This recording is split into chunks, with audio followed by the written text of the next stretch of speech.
Hey, I'm Ayana. Hi, I'm Christine. Hi, it's Adriana here. For our project, we chose the Plastic Island, but actually it's better known as the Great Pacific Garbage Patch because it's not actually an island. There are four major characteristics of the garbage patch. The first one is that it's the largest accumulation of plastic in the world. Some say it's the same size as 3 times of France. That's a lot. The second one is that it's located between Hawaii and California, so literally right in our backyard.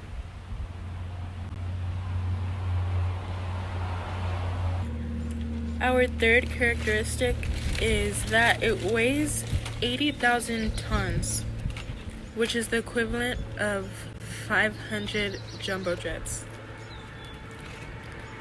The fourth characteristic is just what it contains. It has bottles, containers, any form of disposable plastic you could imagine. A lot of the pieces are whole, but the worst part is that the plastic accumulation is broken down because of the sun into tiny, tiny pieces, which are very hard to clean up. Pacific Garbage Patch is not only located in Hawaii and California, but there are also 5 gyres to be exact. There's one at the North Atlantic, South Atlantic, the North Pacific, which is us, and the South Pacific and the Indian Ocean. All 5 of them had made a big impact in the ocean.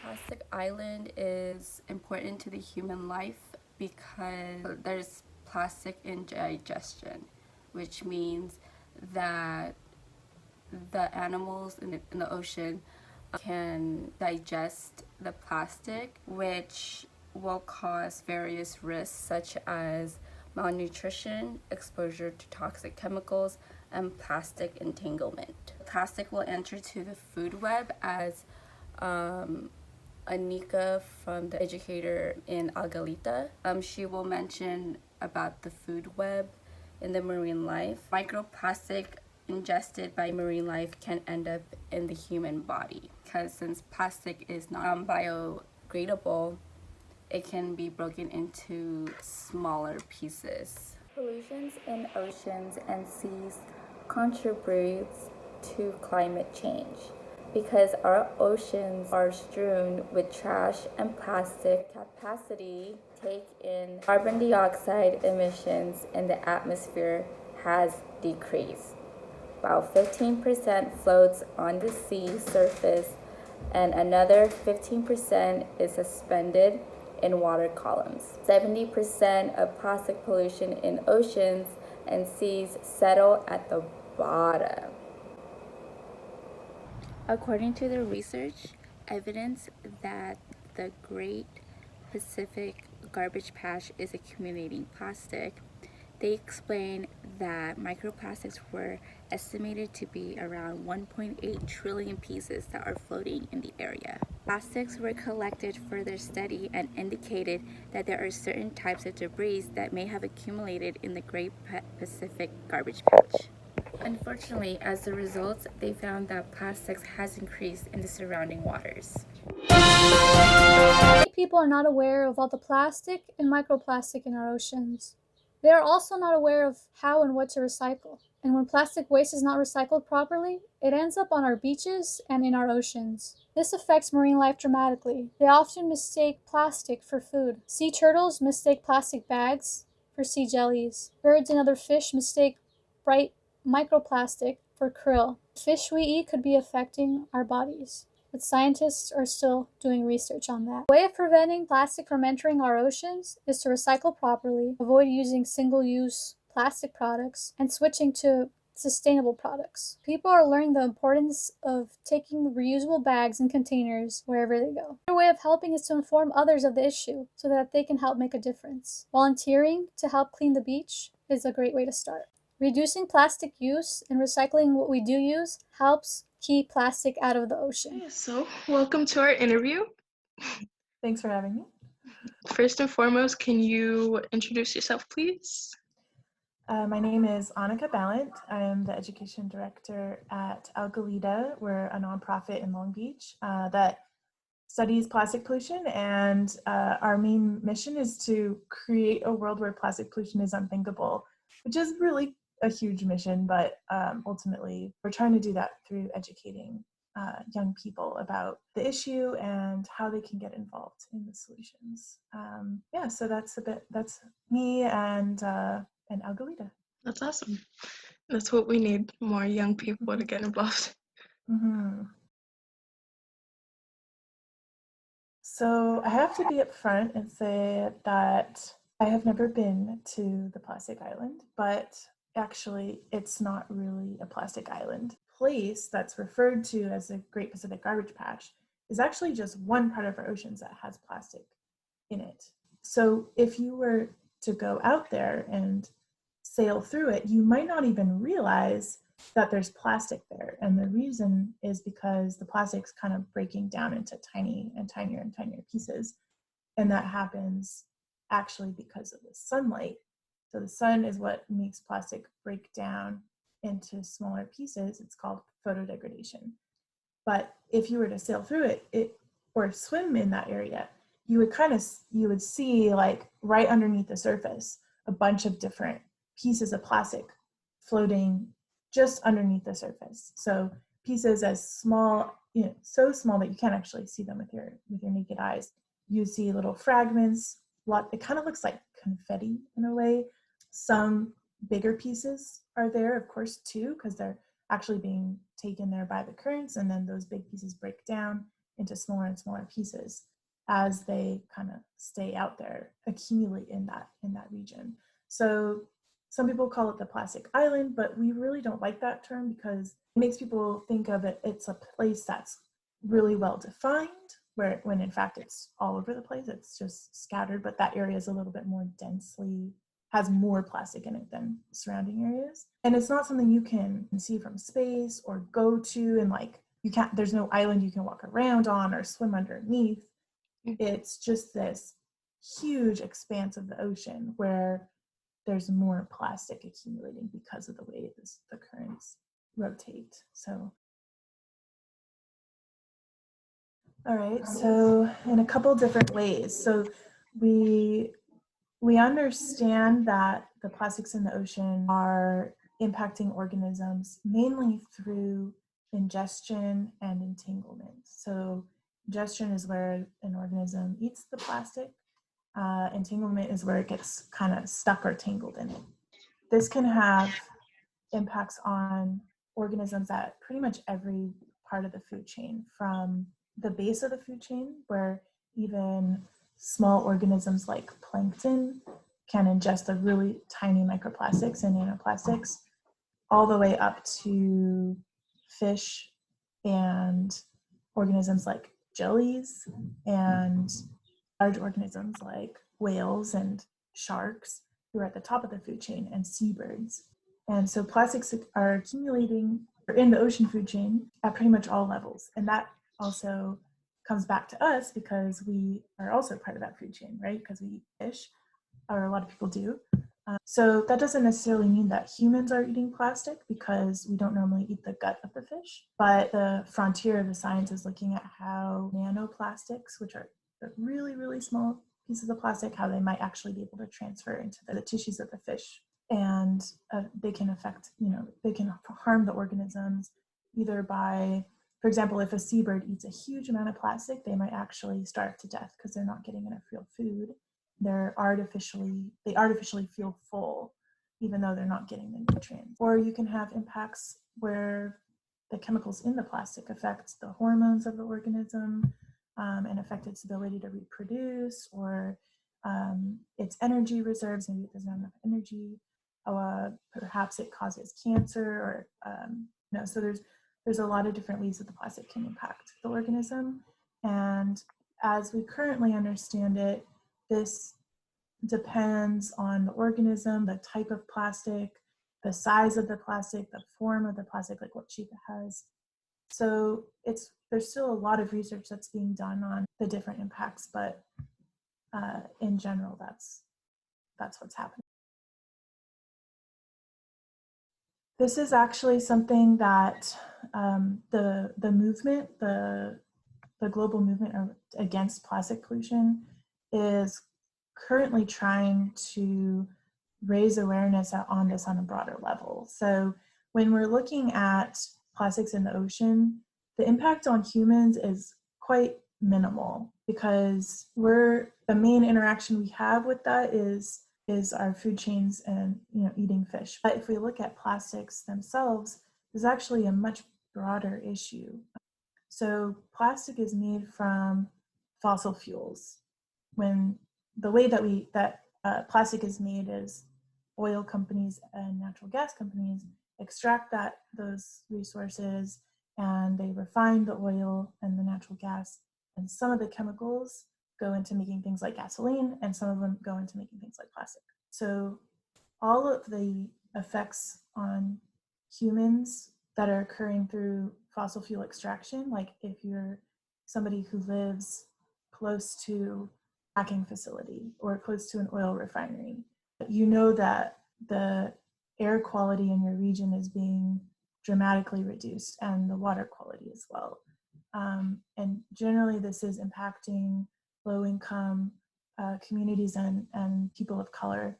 And so this is an entire, a whole new aspect of the plastic pollution issue that people haven't really thought about before when we're just thinking about plastics in the ocean. And so that's something that the movement is trying to raise awareness on and around, is this plastics are the production phase negatively impacting people.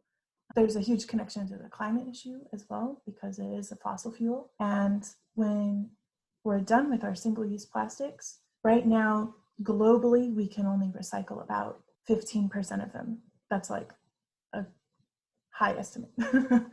The rest of the plastics are either being put in a landfill or they're being incinerated. And when you incinerate plastics, there's a huge amount of toxic emissions that come from that, whether it's carbon dioxide impacting climate change, whether it's harmful heavy metals and other things like dioxins that come from burning plastic. Chemicals are not good to breathe. And so there are, again, entire communities. Most strongly impacted are communities in Southeast Asia, where the US actually ships a lot of our waste there to be processed. And so that's, again, harming humans in a much more severe manner than plastics in the ocean.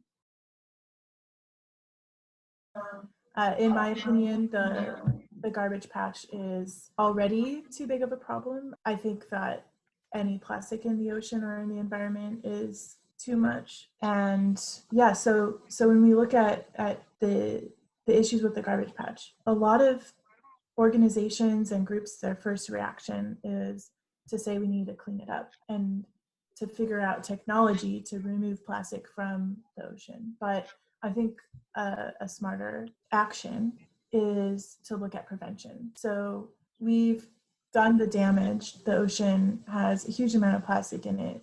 What we really need to do is to stop adding more in. So this is all about how do we learn how to use plastic responsibly?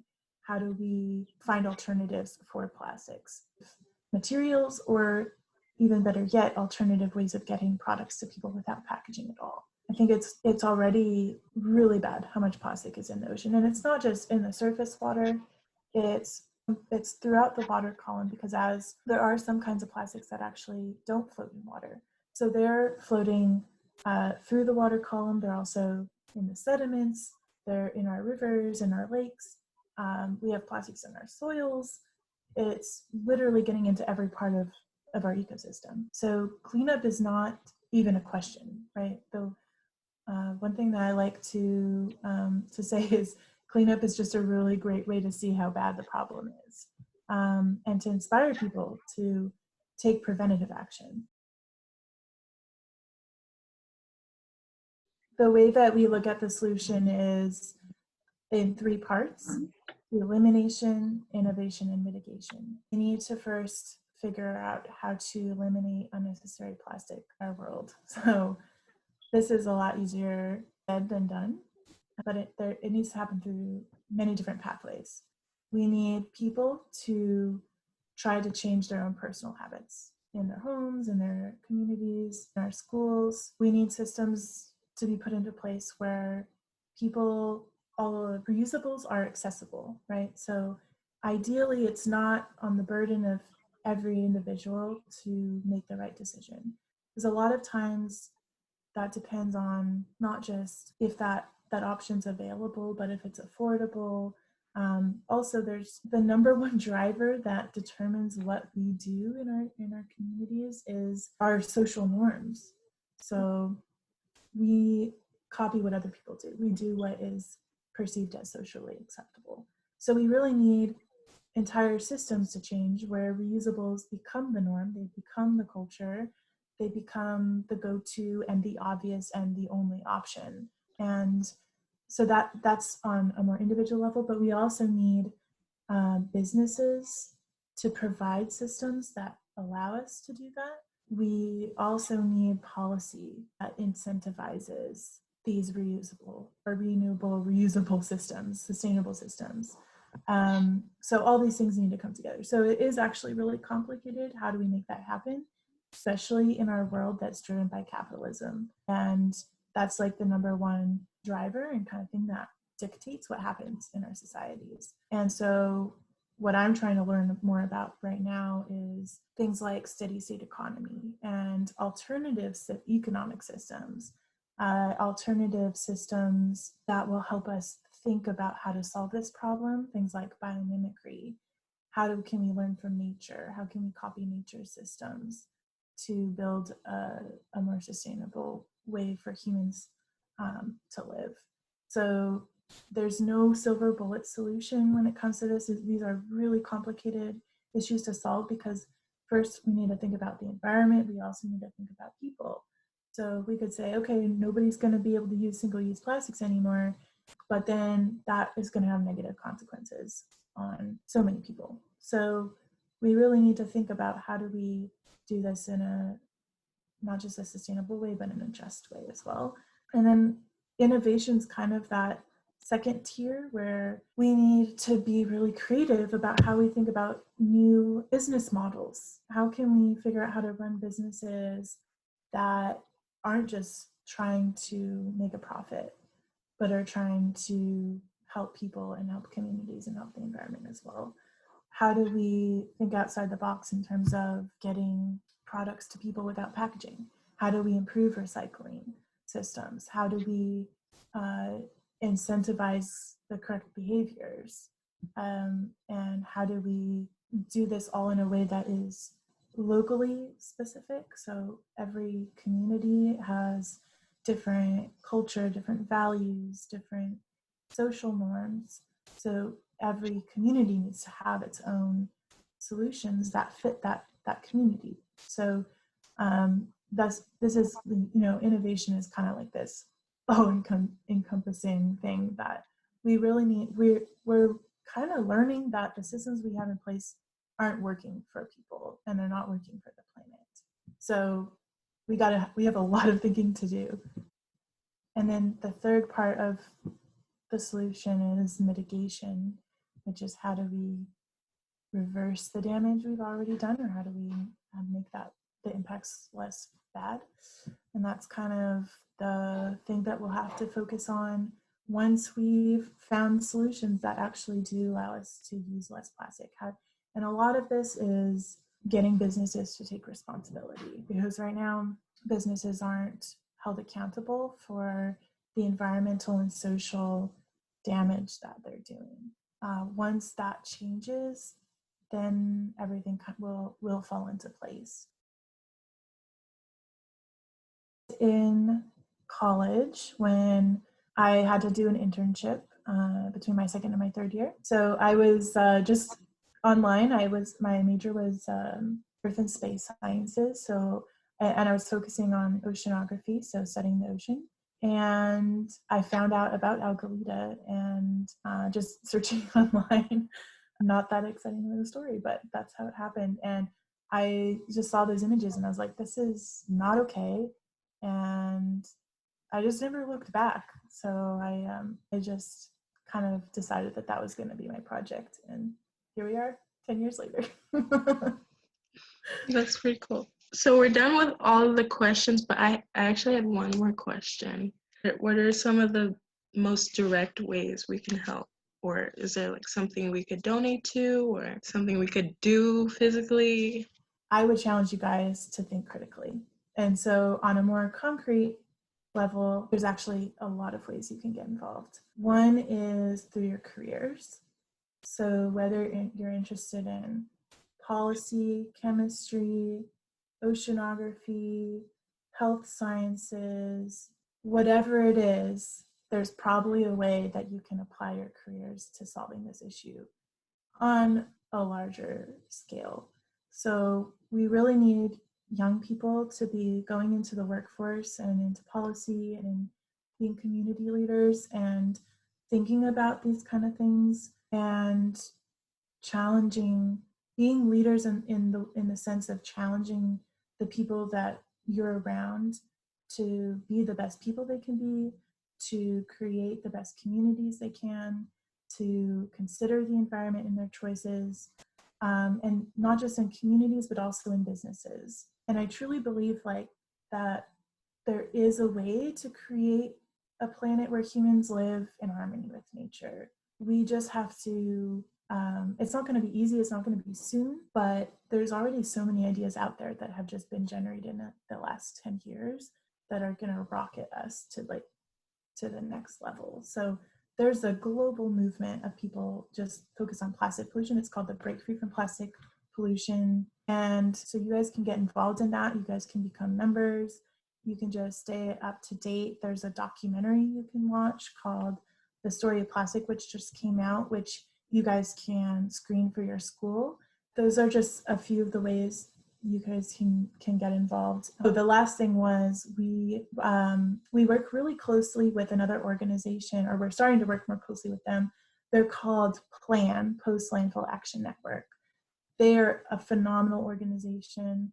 They're based more on the East Coast, but they work with universities across the country. So definitely check them out. They have leadership training programs, how to set up thrift shops, how to set up a composting system on your campus, all these different things. It's really, really amazing. So definitely check them out. It's called PLAN, Post Landfill Action Network. And we also have at Algalita, we have an internship program called the Experienceship, which you guys can sign up for. It's basically like 14-week course where we meet once a week. And we go through pretty much all of the things that I talked about, but in way more detail. So that's another way you guys can get involved. Thank you. Stay Thank you. safe. You too. Yeah. All right. Bye.